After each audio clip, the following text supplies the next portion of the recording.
1906 கலிபோர்னியால ஒரு அசுசா ஸ்ட்ரீட்னு ஒன்று இருந்துச்சு. அங்க பாஸ்டர் செய்மூர்னு ஒருத்தர் இருந்தார். அவருடைய காலம்தான் பெந்தகோஸ்தே சபையினுடைய எழுப்புதல் காலம். கடைசி எழுப்புதல் காலம் அங்கதான் வந்துச்சு. அவர் எழுப்புதலுக்காக ரொம்ப ஜோமனிட்டே இருந்தார். ஒரு நாள் கர்த்தர் பரிசுத்த ஆவியானவர் ஊற்றப்பட்டார். 3 வருஷம், நல்லா தெரிஞ்சுக்கொள்ளுங்க, 3 வருஷம் அந்த அசுசா ஸ்ட்ரீட் அந்த பகுதி முழுக்க 3 ஆராதனை, ஒரு நாளைக்கு 3 ஆராதனை, 7 நாளும் நடந்துச்சு. 7 நாளும் 3 ஆராதனை, 3 வருஷம் நடந்துச்சு.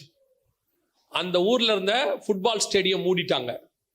அந்த ஊர்ல இருந்ததான டிராமா அந்த அரங்கம் இருக்கும்ல, அதை மூடிட்டாங்க.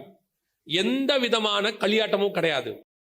எந்த தெருக்குள்ள போனாலும் பாட்டு சத்தம் கேட்கும், எந்த வீட்டுல போனாலும் ஜெப சத்தம் கேட்கும். அதற்கு பேர் தான் எழுப்புதல். அப்படி ஒரு காரியத்தை அசுசா ஸ்ட்ரீட்ல போன ஜெனரேஷன் 1906 கர்த்தரால் செய்ய முடியும். ஆனால் உங்களை கொண்டு இந்த பகுதியில் ஏன் கர்த்தரால் செய்ய முடியாது?